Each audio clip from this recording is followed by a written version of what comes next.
Let's take a look here as we look at the first of the slides. And we're going to look here at the bull markets and bear markets in the last 25 years, essentially.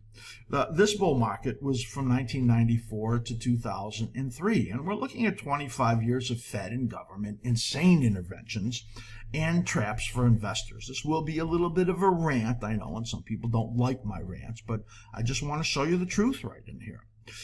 In the S&P 500 bull market was 6 years long. It rallied 255% from the low that it made in 94. The reset after that, in other words, the bear market following that, was 27 months, 50%. That's when the NASDAQ fell 83% because the dot-com bubble became the dot-bomb bust. Companies with no value were formed. The Fed's role in there was to pour money into the market, especially 1999, because of the Y2K fears. They wanted to put in all the liquidity because all of our computers were going to shut down and nobody was going to be able to do business. Plus the response before that to long-term capital management in 1998, when they cut rates into a very strong economy. So they poured all that money in, easy money, finance companies in the dot-com bubble that had little revenues. Companies were created that had almost no meaning to them other than they had a dot-com at the end of their name. It was a huge craze, and investors were sucked into that craze. What happened was, and you can see in here that we have our momentum indicator in there, and this is the slim ribbon, and the slim ribbon shows you the strength in here as it stays in this positive mode, and all these bars are green. And then eventually you get into a correction and then a bear market. That was 19.2% down at that level. Of course, it has a big bounce after that. That bounce was over 25% or something, or 20%.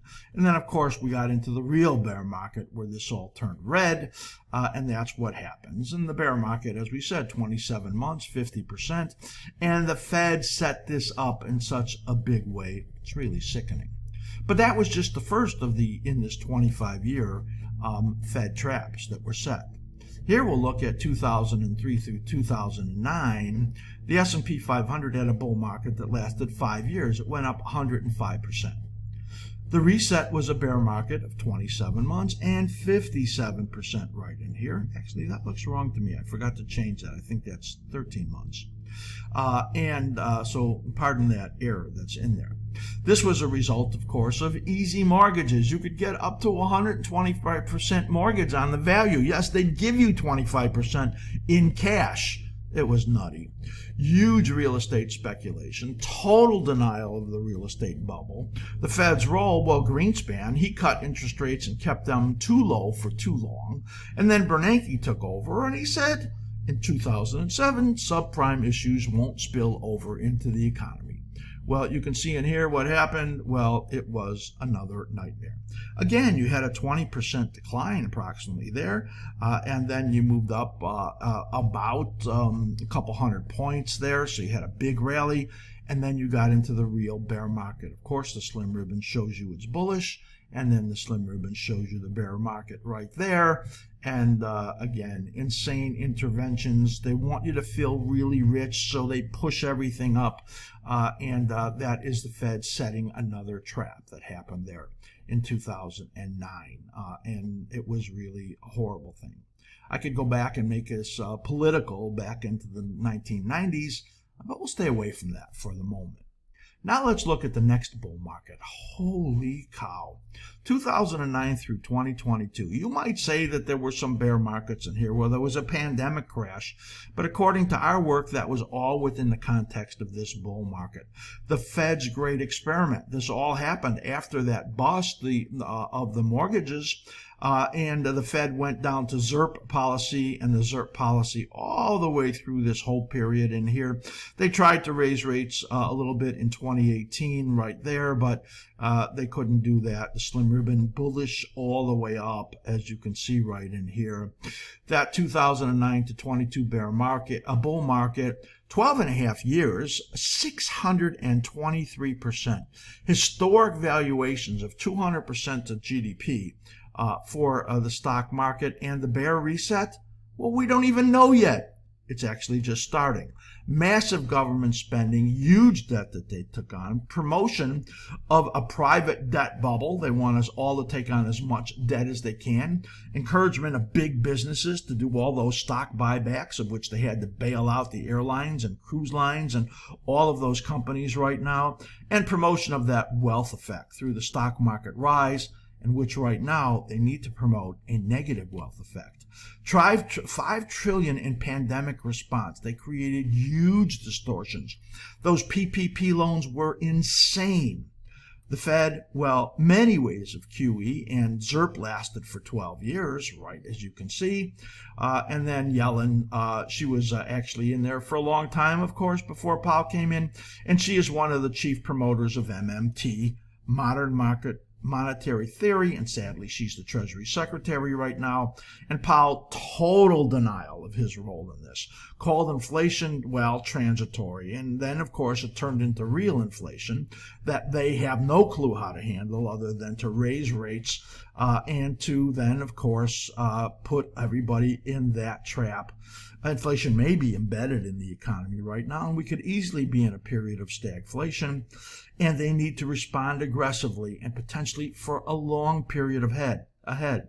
I want you to note in here the comparison, 1921 to 1929, before the Great Depression, the market moved up 513% in another long secular upside move that was promoted by easy Fed, roaring 20 time period right there, stock speculation on very, very low margins, of course, because they make money cheap, just like happened now.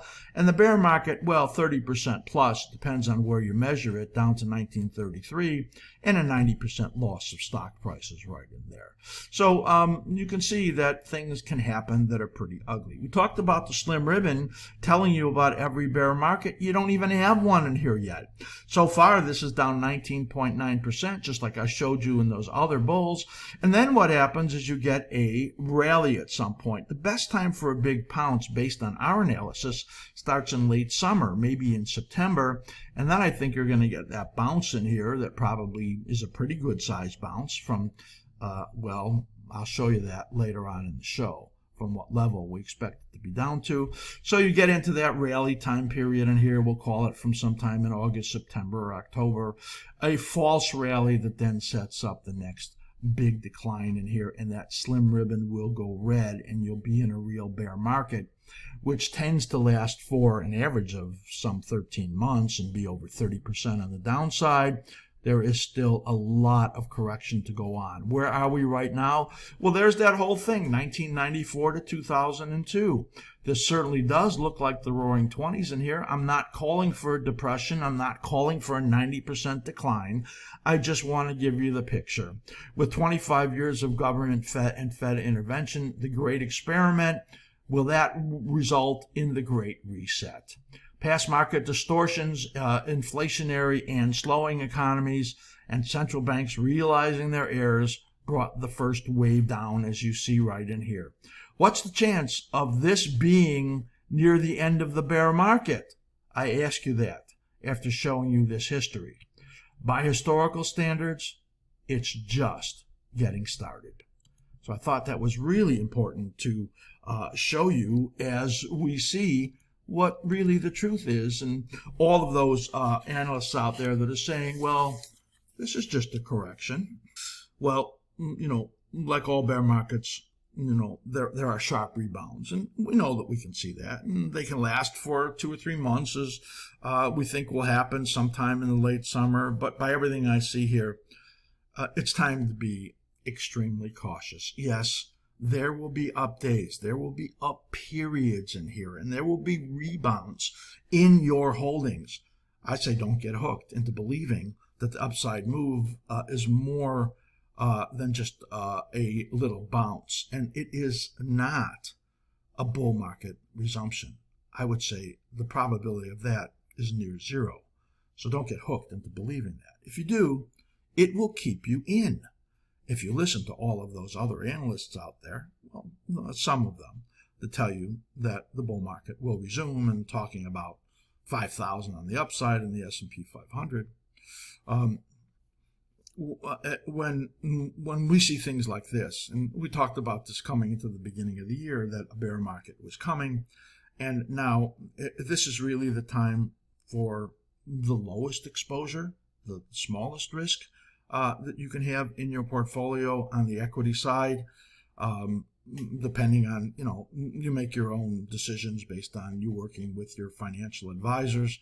I'm just giving you the analysis as I see it. And what I see is that the great reset from this 25 year of madness is just getting started.